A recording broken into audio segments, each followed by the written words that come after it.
no livro do profeta Joel. Joel está antes de Amós e depois de Oséias. Então, Isaías, Jeremias, Ezequiel, Daniel, Oséias, Joel. Joel, capítulo de número 2, versículos 28 ao 32. Amém? Graças a Deus. Louvado seja o nome santo do Senhor, nosso Deus. Nós estamos fazendo uma série de estudos, na Escola Bíblica Dominical, sobre discipulado bíblico, e temos feito a transmissão ao vivo pelo YouTube. Eu estou ministrando da minha casa, estou ministrando ao vivo pelo YouTube. E não somente os irmãos da congregação, como também os irmãos do campo estão participando conosco. Todo o campo de São Mateus está participando conosco desse estudo, e nós vamos provavelmente até o fim do ano, se Deus assim o permitir, as lições da revista Discipulando do projeto, do programa Avivalista de Crescimento, que é o PAC, que é então trabalhando as doutrinas fundamentais da Bíblia. Antes deste, nós fizemos um outro aqui somente com a congregação, está lá no YouTube, no meu canal, o canal do particular, mas eu só posto coisa da igreja, então está lá uma série de estudos chamado Cronologia Bíblica, E os irmãos que participaram conosco lembram que nós falamos da sequência dos acontecimentos de todo o Antigo Testamento, começando desde a criação até o fim, até Malaquias, até o retorno do cativeiro, até Malaquias. Nós falamos de toda a cronologia, ou seja, a ordem dos acontecimentos do Antigo Testamento, em se encaixando cada livro, cada situação, cada rei, cada profeta. E nós falamos isso, foi uma sequência, não sei quantas aulas, mas foram algumas, e nós ministramos, foi muito bom. E agora a gente está com esse projeto, então, Discipulando, amém? Trazendo algumas questões bem fundamentais, mas que são importantíssimas para a caminhada cristã, porque muitas vezes nós vamos caminhando, e a gente vai pegando algumas bagagens, A gente vai pegando alguns conceitos no meio do caminho, e nem todos esses conceitos são bíblicos, Muitas vezes são crendices, são conceitos, são às vezes até heresias, que são erros doutrinários, e que a gente vai pegando e achando que aquilo é certo, e na verdade não é, a Bíblia não defende. Então a gente vai alinhando e aprendendo isso. É claro que para todo um conhecimento bíblico de maneira geral, das doutrinas fundamentais, não é da noite para o dia que nós temos conhecimento. Por isso que alguns irmãos param no meio do caminho, andam anos na igreja e às vezes não têm um conhecimento porque não prosseguem em aprender, em permanecer, em prosseguir, em acompanhar o estudo, a escola dominical, o trabalho, e acabam ficando para trás, achando que é muita informação para mim, eu não consigo entender, eu não consigo. Mas não é que... É porque tem coisa que você não assimila no começo, você vai assimilar com o tempo, você vai assimilar quanto mais você participa daquele estudo, daquela ministração, daqueles trabalhos, daquela escola dominical. Amém? Por que eu citei isso? Por conta da importância de se aprender a Bíblia, e hoje nós vamos começar uma série de estudos no livro de Joel. Provavelmente teremos apenas 3 estudos, Joel é um livro pequeno, daria talvez mais, mas o objetivo então é a gente extrair bastante coisa do livro de Joel. Então esse domingo e os próximos 2 a gente vai estar falando sobre o livro de Joel, que é fundamental. Amém? O pastor Onésimo Ferreira da Silva, que é o nosso presidente da denominação, ele tem falado nas suas mensagens, as tônicas de todos os eventos gerais da igreja, como por exemplo a transmissão do aniversário, dia 7 de setembro, ele pregou sobre isso, e há alguns anos ele já vem pregando, quando teve lá o culto na Assembleia Legislativa do Estado de São Paulo, e que nós fomos lá. O Coronel Telhada, o deputado estadual, ele teve uma sessão solene, ele pediu essa sessão solene ao presidente da Assembleia Legislativa, o deputado Cauê Macris, e então foi feita uma assembleia solene em comemoração do aniversário da Igreja Evangélica Avivamento Bíblico. Eu acho que foi pelos 71 anos ou 70 anos, não sei, faz poucos anos. E nós, então, estivemos ali na Assembleia Legislativa. Ele pregou e ele falou sobre isso também. Ele tem falado nas tônicas dos eventos gerais da igreja, quando ele tem pregado, e nas mensagens que ele tem passado. Muitas vezes eu encaminho para os irmãos. E uma coisa ele tem sempre pontuado: a igreja, ela precisa de um reavivamento. A igreja atual, ela necessita de um despertamento espiritual. E o nome da nossa igreja não por coincidência, mas o nome da nossa igreja, Avivamento Bíblico, ela se remete justamente a esse mover de Deus, a esse movimento de Deus, né, que Deus fez no decorrer da história da igreja de Cristo, né, da igreja como um todo, não só da denominação, mas os momentos em que Deus despertou a igreja para uma vida de santidade, para uma vida de despertamento, de valorização das coisas espirituais, do reino de Deus, da evangelização das almas, de uma vida pura, santa, reta, uma vida plena, cumprindo João 10:10, que foi a palavra do pastor Onésimo no dia 7, João 10:10, em que Jesus diz: o ladrão não vem senão a roubar, a matar e a destruir, eu porém vim para que tenham vida e a tenham com abundância, uma vida completa, uma vida com propósito, uma vida cheia da graça de Deus, cheia do poder de Deus, uma vida, aleluia, enxergando a soberania de Deus na história, na igreja, na nossa vida, sabendo que o Deus que nos chamou é fiel, aleluia, não somente conceitos que estão na nossa mente, no nosso intelecto, que nós aprendemos, mas que estão na nossa alma, que estão no nosso ser, e nós temos certeza, aleluia, de que o Deus que prometeu, o Deus das Escrituras, continua operando maravilhas nos dias de hoje. Ele é poderoso, Ele é fiel, louvado seja o nome santo do Senhor. Se o Evangelho não fizer diferença na minha e na sua vida, irmãos, nós não estamos vivendo o Evangelho. Se o Evangelho não se fizer real na nossa vida, em todos os aspectos, nós não estamos vivendo o Evangelho. Paulo diz em Romanos 1,16, porque eu creio, não me envergonho do Evangelho de Cristo, porque é poder de Deus para a salvação de todo aquele que crê, aleluia, primeiro do judeu e também do gentil, porque o Evangelho é poder de Deus. E aí, se você e eu fizermos uma análise da nossa vida, do nosso dia a dia, da nossa família, de todas as coisas que nos cercam, nós vamos identificar com certeza situações em que nós precisam de uma ação de Deus.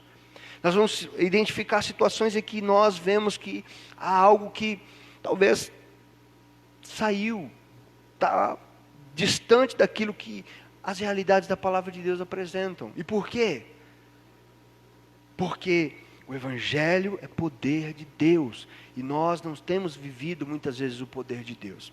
Nós podemos observar na nossa vida, e cada um de nós que estamos aqui, os que estão acompanhando, pode observar na sua vida áreas em que precisa de uma atuação sobrenatural de Deus. Isso acontece por quê? Porque Deus parou de agir? Porque Deus mudou? Mas a Bíblia diz que Ele não muda, Ele é o mesmo. Tiago diz que nele não há mudança, nem sombra de variação. E aí, às vezes, quando a gente vai falar sobre isso, a gente diz assim, mas tem coisa que é assim mesmo, Deus permite e tal. Sim, mas tem coisas que não eram para acontecer. Não eram para acontecer.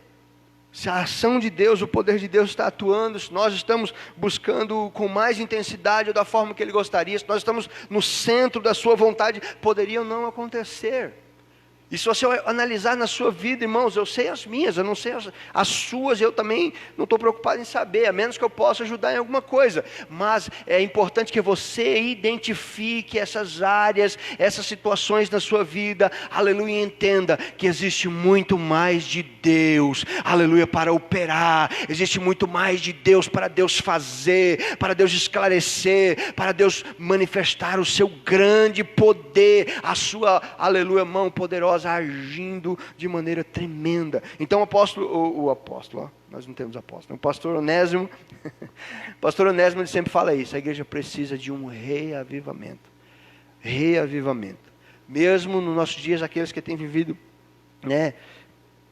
coisas gloriosas do poder do Espírito Santo de Deus, ainda precisam entender que Deus tem muito mais, é muito mais, aleluia, que Deus tem para as nossas vidas. Então, Joel, ele é muito apropriado, Joel, ele é muito atual. Aliás, todos os profetas, e os profetas menores em específico, irmãos, são extremamente atuais. É como se eles vivessem nos nossos dias. Eles estão pregando e ministrando, é como se eles estivessem aí andando. É como se você saísse aí na rua, você encontrasse Joel, você encontrasse Amós, você encontrasse Miqueias, você encontrasse Oséias, porque eles são tão atuais. A palavra de Deus, ela está falando de coisas que nós estamos vendo, estão debaixo dos nossos narizes, nós estamos contemplando, e Deus, Ele aponta a situação, Ele mostra a necessidade, Ele mostra a dificuldade, mas Ele vem também com a solução, Ele vem, aleluia, com o seu poder, Ele vem com as suas orientações tão maravilhosas, aleluia, e para que nós possamos abraçá-las, nós possamos mergulhar, aleluia, nesta realidade de Deus, na graça de Deus, na palavra de Deus, que é tão atual, e essa palavra precisa tomar o nosso ser, invadir nossa alma, ser encerrada em nossos ossos, para que nós possamos exalar, aleluia, a palavra de Deus, nós possamos pensar a palavra de Deus, falar a palavra de Deus, viver a palavra de Deus, aleluia, em todos os aspectos. Pensar, falar, viver, exalar pelos poros a palavra de Deus. Joel capítulo 2, versículo 28. Diz assim: e há de ser que depois derramarei o meu espírito sobre toda a carne, e vossos filhos e vossas filhas profetizarão, e vossos velhos terão sonhos, e vossos jovens terão visões. E também sobre os servos e sobre as servas, naqueles dias, derramarei o meu espírito, e mostrarei prodígios no céu e na terra, sangue e fogo, e colunas de fumaça. O sol se converterá em trevas, e a lua em sangue, antes que venha o grande e terrível dia do Senhor.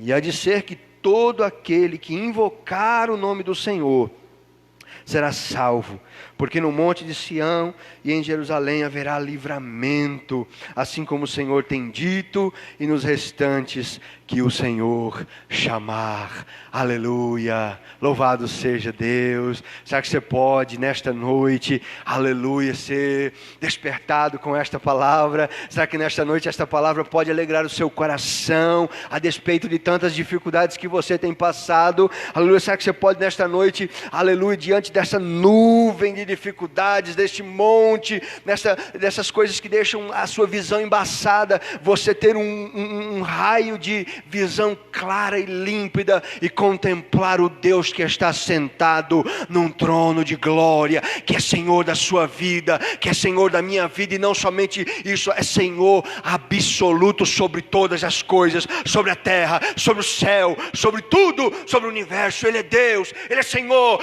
é soberano, nada foge ao controle dEle, e Ele está dizendo: há de ser que eu derramarei do meu espírito sobre toda a carne, e as vossas filhas e os vossos filhos profetizarão, e os vossos jovens terão visões, os vossos velhos sonharão sonhos. Aleluia, louvado seja o nome santo do Senhor. E também sobre os servos e sobre as servas naqueles dias derramarei do meu espírito. Louvado seja o nome santo do Senhor. Essa é uma promessa maravilhosa.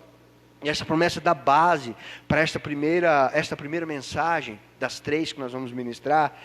E ela dá base justamente para mostrar primeiro uma realidade muito difícil que Israel estava vivendo. Eu gostaria que durante esta ministração você fizesse um paralelo, e o Espírito Santo vai fazer isso no seu coração, porque eu sou profeta de Deus nessa noite para pregar, aleluia, a sua palavra. Eu sei que tem um Espírito Santo, que é o Espírito da palavra, que revelou a palavra, que é o que ministra no meio do seu coração. Ele distribui a cada um como quer, para o que for útil, conforme 1 Coríntios capítulo 12, o apóstolo Paulo fala sobre isso. Então, gostaria que você fizesse um paralelo, aleluia, em relação à sua vida, até a sua realidade, a sua família, a sua nação, enfim, e entendesse, aleluia, os paralelos que haviam acontecido em Israel, para que depois a gente possa entrar na promessa, aleluia, de efusão do Espírito, como o Senhor está ministrando aqui conforme Joel. Hoje nós não vamos entrar propriamente na promessa e no derramamento do Espírito, isso vai acontecer nas próximas mensagens, mas hoje eu gostaria de falar sobre o contexto, o que estava acontecendo. Qual era a realidade aqui do reino de Judá? Joel, irmãos, entre todos os profetas, principalmente os profetas menores, mas todos eles, ele é o que mais a gente tem dificuldade de localizá-lo no período da história, conforme eu falei da cronologia bíblica, que é os nossos estudos lá. Não existe unanimidade entre os estudiosos, os comentaristas bíblicos, referente ao tempo em que Joel profetizou.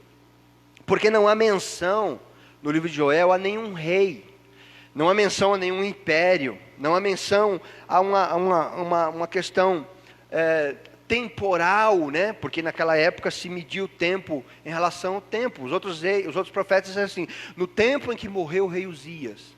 Então a gente já sabe quando foi que ele estava falando, no tempo que morreu o rei Uzias. Então tem na cronologia lá, quando Uzias reinou, né?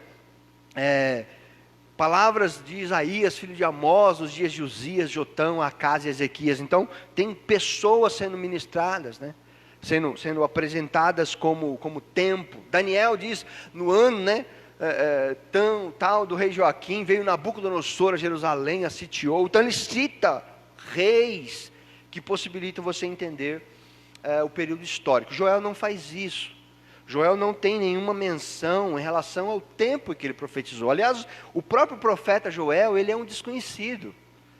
Porque Joel só é citado na Bíblia, no seu livro, e quando Pedro se levanta lá em Atos capítulo 2, no derramamento do Espírito Santo, em que ele se levanta e diz, irmãos, isto é o que predisse o profeta Joel.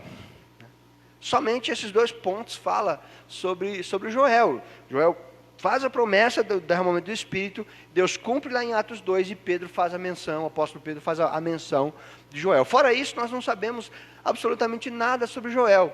Só sabemos que ele era filho de Petuel. Versículo 1 diz, palavra do Senhor que foi dirigida a Joel, filho de Petuel. Uma indicação disso, talvez, os irmãos sabem que isso no Nordeste é muito comum, né? Quando a gente vai se referir a fulano, filho de ciclano, não é assim, irmã Santina, irmãs, né? Irmãos que são do Nordeste, fulano, filho de ciclano, fulana, mulher de Beltrano, né? E aí se situa, às vezes, o nome de uma pessoa, de uma família, de alguém que é conhecido na região, e por isso, então, você se identifica a pessoa com aquela situação. Isso vem, obviamente, da antiguidade, dos primórdios, que eles faziam isso. Então, Joel era filho de Petuel. Quem é Joel? Não sei, mas Petuel eu sei. Petuel é alguém lá. Eu não estou dizendo que a gente sabe quem é Petuel, mas para aqueles que estavam lendo na primeira vez que Joel escreveu, eles sabiam, né? Joel, filho de Petuel. Então, Petuel era o conhecido na situação aqui. Provavelmente, nós também não temos essa certeza, mas provavelmente Joel era de classe sacerdotal, pelo seu conhecimento e as suas citações em relação ao templo, em relação ao sacerdócio, em relação às questões relacionadas à lei. Ele fala disso com muita propriedade, o que é muito comum nos profetas que eram sacerdotes, como por exemplo Jeremias e Ezequiel. Falam de propriedade das coisas sacerdotais. Outro ponto, e aí que é importante, aqui é que não se sabe exatamente quando o profeta Joel profetizou, entretanto, há alguns indícios. O primeiro é que ele só fala de sacerdotes. Ele cita a autoridade da nação de Judá, portanto ele é um profeta do Reino do Sul, né? Ele cita como autoridade o sacerdote. Né? Isso nos dá uma pista, que provavelmente Joel tenha profetizado no período do rei Joás. E quem estudou a cronologia bíblica conosco sabe mais ou menos ali. Joás era neto de Josafá, filho de Jeoacás. E Joás, ele foi um bom rei. Ele foi um rei abençoado.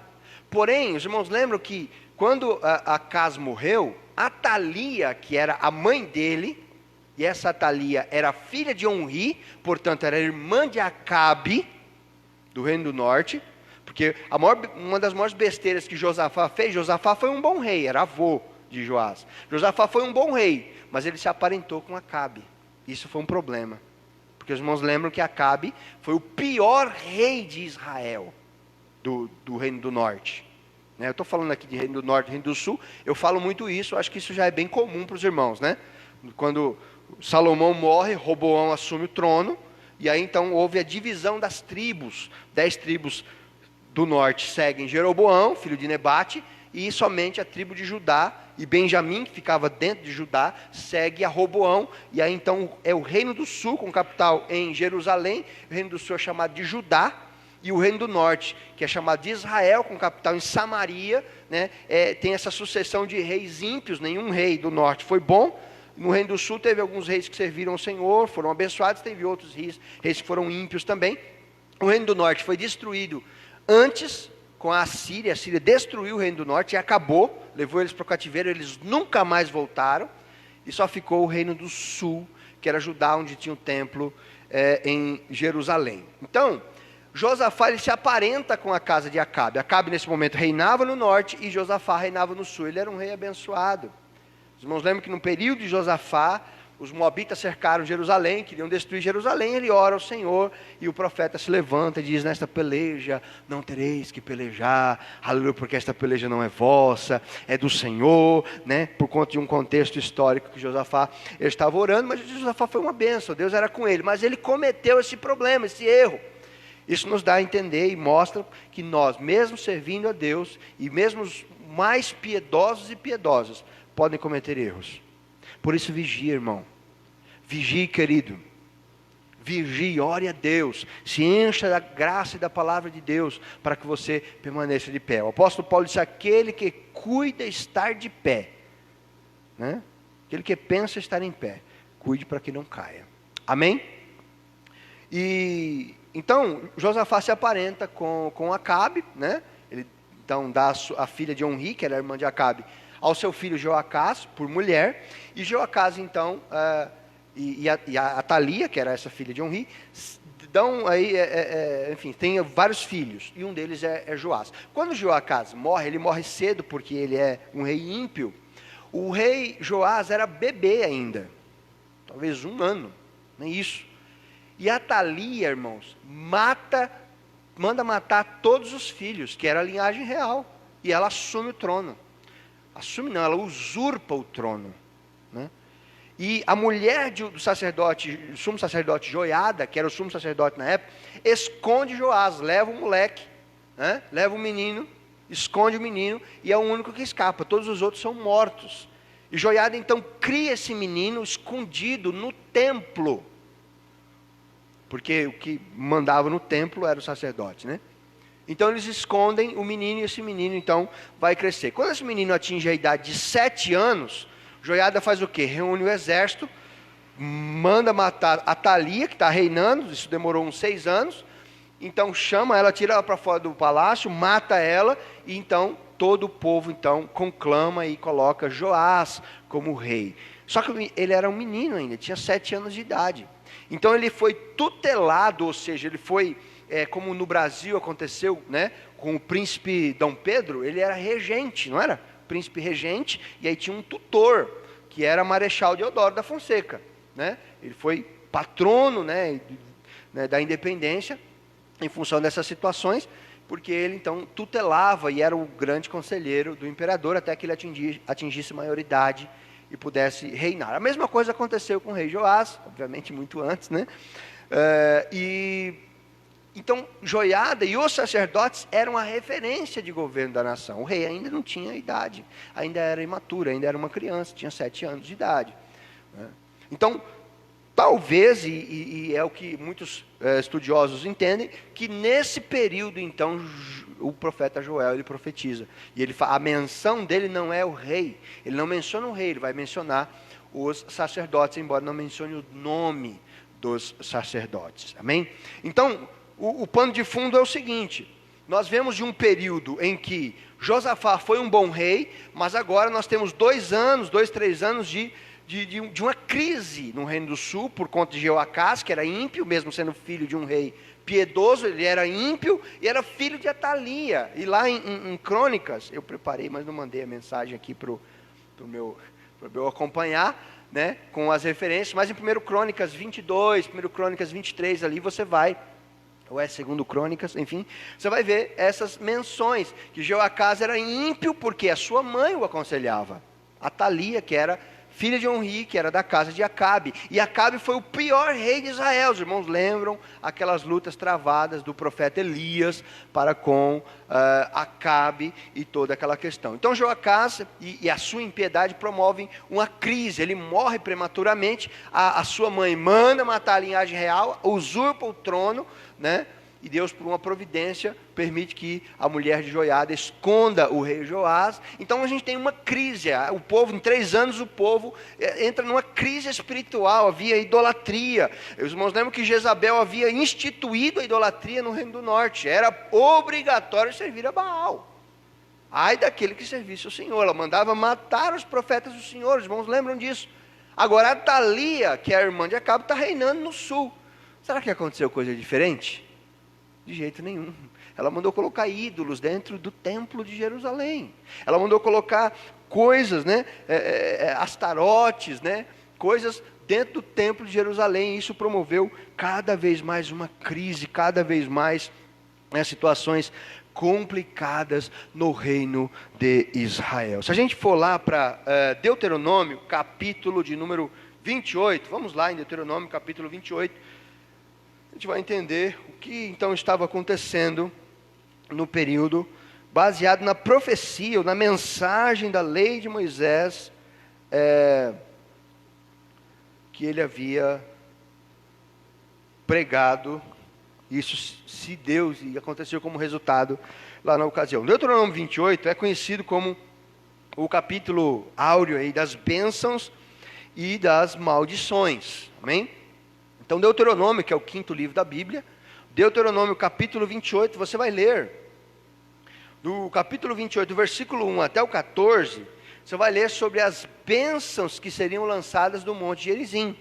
E ele vai dizer: será que se ouvires a voz do Senhor teu Deus, tendo cuidado de guardar todos os seus mandamentos que eu te ordeno hoje, o Senhor teu Deus te exaltará sobre todas as nações da terra, e todas estas bênçãos virão sobre ti e te alcançarão. Quando o quê?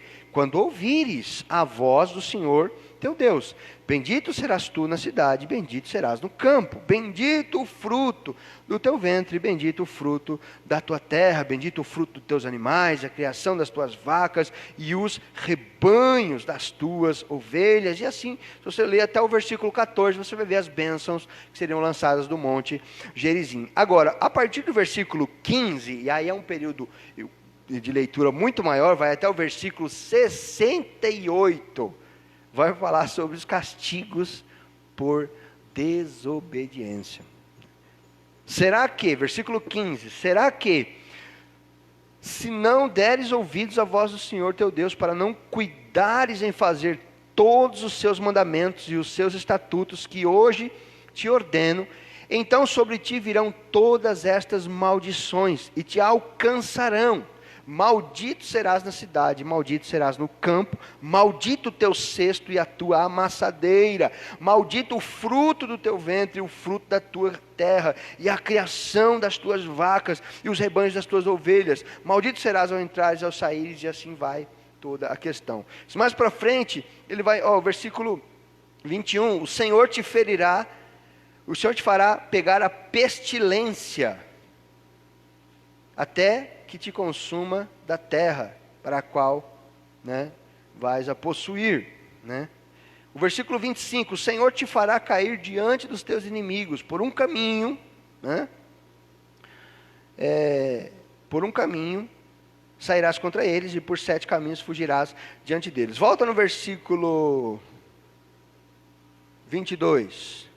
O Senhor te ferirá com a tísica, e com a febre, com a quentura, e com o ardor, com a secura, com a destruição das sementeiras, e com ferrugem, e te perseguirão até que pereças. E os teus céus que estão sobre a cabeça serão de bronze, e a terra que está debaixo de ti de ferro. O Senhor, por chuva da tua terra, te dará pó e poeira. E aí ele vai prosseguindo. Tem um outro texto que eu gostaria de colocar. Então ele vai citar aqui uma série de coisas, e dentre elas, ele vai falar sobre as pragas, ou seja, de animais, de insetos, e dentre elas, gafanhotos. E a gente volta para o livro de Joel. E Joel, então, ele fala, e a tônica do início do livro de Joel é uma grande invasão de gafanhotos. Uma grande invasão de gafanhotos. Volta lá para Joel capítulo 1.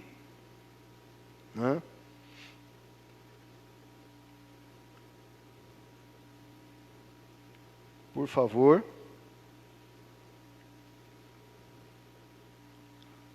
Versículo, se a gente for ler todo aqui esse trecho, a gente poderia ler o capítulo 1. Palavra do Senhor, terrível carestia causada pela locusta e pela seca. Locusta é uma espécie de gafanhoto. Então a palavra do Senhor que foi dirigida a Joel, filho de Petuel: ouvi isto, vós anciãos, e escutai todos os moradores da terra. Aconteceu isto em vossos dias, ou também nos dias de vossos pais?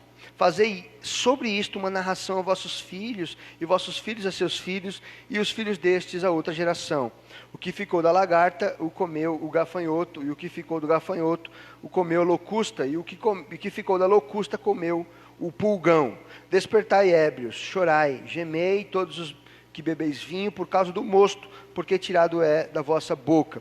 Porque uma nação subiu contra a minha terra, poderosa e sem número, e os seus dentes são dentes de leão, e os seus queixais, e tem queixadas de um leão velho. Fez da minha vide é uma plantação de vinha, uma assolação, e tirou a casca da minha figueira, despiu-a toda e a lançou por terra, e os seus sarmentos se embranqueceram. Lamenta como a virgem que está cingida de pranto de saco pelo marido da sua mocidade. Foi cortada a oferta de manjar e a libação da casa do Senhor. Os sacerdotes, servos do Senhor, estão entristecidos. O campo, presta atenção, versículo 10. O campo está assolado, a terra triste, porque o trigo foi destruído, o mosto se secou, o óleo falta. Os lavradores se envergonham, os vinhateiros gemem sobre o trigo e sobre a cevada, porque a colheita do campo pereceu. A vide se secou, a figueira se murchou, a romeira também, a palmeira e a macieira, todas as árvores do campo se secaram, e a alegria se secou entre os filhos dos homens. Cingi-vos e lamentai-vos, sacerdotes, gemei, ministros do altar, entrai e passai, vestidos de panos de saco, durante a noite, ministros do meu Deus, porque a oferta de manjares e a libação cortadas foram da casa do vosso Deus. Bom, até o versículo 12, ele vai falar sobre uma invasão de gafanhotos que invadiram a terra de Judá e consumiram todas as plantações. E agora, se os irmãos forem pesquisar, nós estamos vivendo isso aqui no Brasil. Essa semana retrasada, foi avistada uma nuvem de gafanhotos lá no Mato Grosso. E já estão tudo preocupados. Eles já chamaram a prefeitura, já estão tomando providências. Alguns meses atrás, havia uma nuvem de gafanhotos na Argentina, e ela chegou a entrar em algumas regiões da região sul, né? Do Rio Grande do Sul, de Santa Catarina, onde também tem muita lavoura, muita produção, né? Irmãos, para os irmãos, eu não sei qual é o entendimento que você tem disso, e o conhecimento em relação a isso. Se você for pesquisar, você vai ver que uma nuvem de gafanhotos é uma praga terrível, terrível. Agora no dia 5 de setembro, pode procurar lá no site Canal Rural. O Canal Rural tem notícias do campo.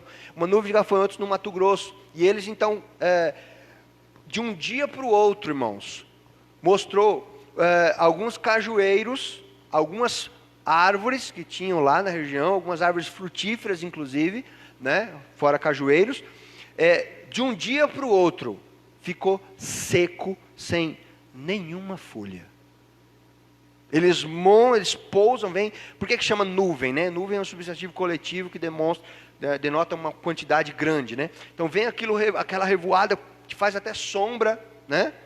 Por isso que se chama nuvem. Elas pousam, né? E é comendo. Você vê que o profeta faz uma descrição aqui extremamente perspicaz, né? No versículo 6, porque uma nação subiu sobre a minha terra, poderosa e sem número, os seus dentes são dentes de leão, e tem queixadas de um leão velho. Os dentes são dentes de leão, eles comem, devoram vorazmente as plantações. Eles comem não somente as folhas, mas as cascas das árvores. As árvores ficaram até brancas. Existem relatos que na Palestina tem é comum na região sul da Palestina, que é onde fica a região sul de Israel, onde ficava a região sul de Judá, descrita aqui pelo profeta. Até hoje tem, e no início do século, em 1900 e pouco, foi registrada uma das piores pragas da história de gafanhotos, que destruiu completamente uma região muito grande. E foi contabilizados, irmãos, não milhares de insetos, não milhões de insetos, mas bilhões de insetos, gafanhotos. E o gafanhoto não é pequenininho, ele é grandão, né? Amém? Então aquilo devasta por onde vem. Em outro ponto ele vai dizer assim, mais para frente ele vai colocar, ele vai dizer assim, diante desse exército que ele está tipificando aqui, os gafanhotos, diante dele a terra é como o jardim do Éden. Tem árvores, tem bonito, é coisa muito bem arrumadinha. Atrás dele é como um desolado deserto. Ou seja, por onde passa aquela nuvem de gafanhoto, destrói tudo. Na sua frente é como o jardim do Éden, mas atrás dele é como um desolado deserto.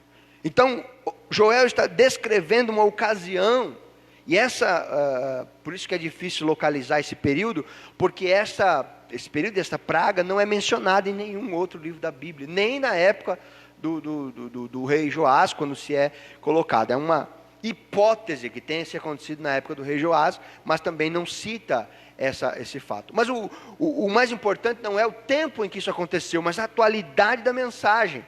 Porque o profeta vem dizer o seguinte, olha, esta praga é o que Moisés falou lá em Deuteronômio 28. Quando não ouvirdes a voz do Senhor teu Deus, vai vir todas essas maldições sobre ti. O fruto da sua terra será estéril. Vocês não vão comer, vão plantar, não vão colher. Vão ser malditos ao entrar e malditos ao sair. Maldito será na cidade e maldito será no campo. Veja que ele diz o seguinte, os vinhateiros, os agricultores estão confusos, eles estão perplexos. Os colhedores de trigo, eles choram sobre a plantação, porque a plantação pereceu.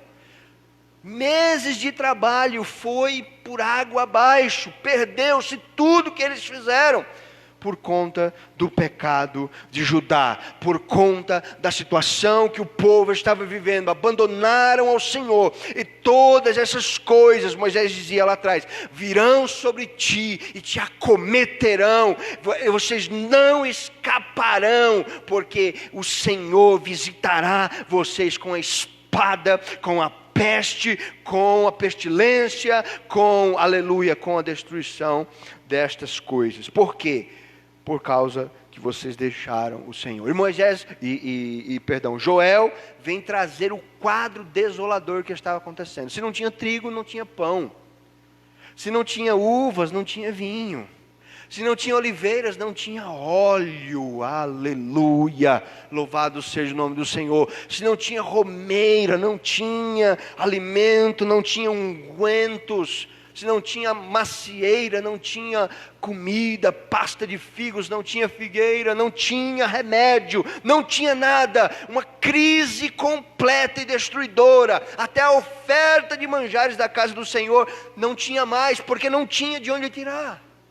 A crise começa a se instalar em todos os setores da sociedade, por causa do pecado. Se nós formos analisar isso em contexto, no aspecto geral, nós podemos olhar, irmãos, ao nosso redor. Olhe para o Brasil, olhe para as situações, olhe para o mundo, olhe para tudo aquilo que nós estamos vendo ao nosso redor. Veja a situação que o mundo, o Brasil está vivendo. Precisa de uma ação de Deus, precisa da graça de Deus. E o profeta diz: se arrependam, ó ministros, a partir do versículo 3, cingivos e lamentai-vos, sacerdotes, gemei, ministros do altar, entrai, passai vestidos de pano de saco durante a noite, ministros do meu Deus, porque a oferta de manjares e a libação cortadas foram da casa do Senhor, da casa do vosso Deus. Se arrependam. Quando começam as coisas a acontecerem,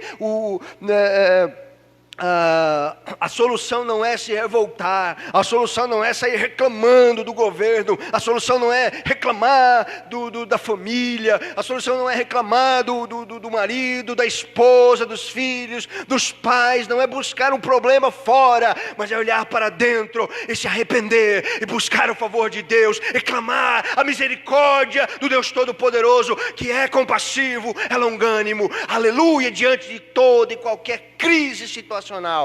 Você e eu podemos, aleluia, nos arrepender, olhar para dentro e dizer: poupa o teu povo, Senhor, poupa a minha família, Senhor, poupa a minha casa, Senhor, poupa o Brasil, Senhor, poupa, louvado seja o nome santo do Senhor, aleluia, porque esta situação, aleluia, o Senhor pode entrar com providência. Perdoa as nossas falhas, perdoa as nossas fraquezas, Senhor, porque nós precisamos de Ti. E Joel começa a apresentar todo um contexto para depois conclamar o povo ao arrependimento. Isso nós olhamos de um contexto geral, mas vamos olhar agora de um contexto particular. Talvez a crise espiritual ela atinja todas as áreas da nossa vida, ou algumas áreas da nossa vida, como eu havia dito no começo.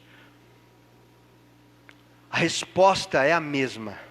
É arrepender-se, é buscar o Senhor. Mas antes de arrependimento, antes de buscar esse arrependimento que o profeta conclama o povo a se arrepender, ele mostra o contexto, ele apresenta a situação. Nós precisamos compreender o quão complicado é o nosso estado. Nós precisamos compreender o quão destruído está o contexto ao nosso redor e até dentro de nós.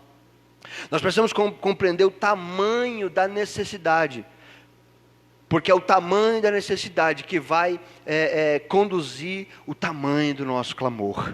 É o tamanho da necessidade que vai que vai balizar o tamanho do nosso desejo pela atuação de Deus. É o tamanho do problema que vai, aleluia, nos dar força para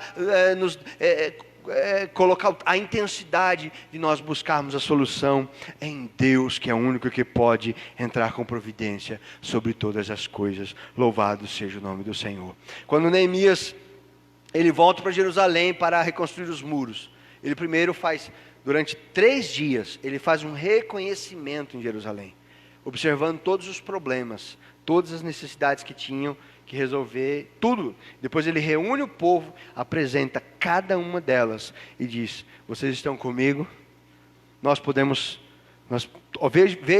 Vejam a miséria em que estamos, vejam o problema em que nós estamos vivendo.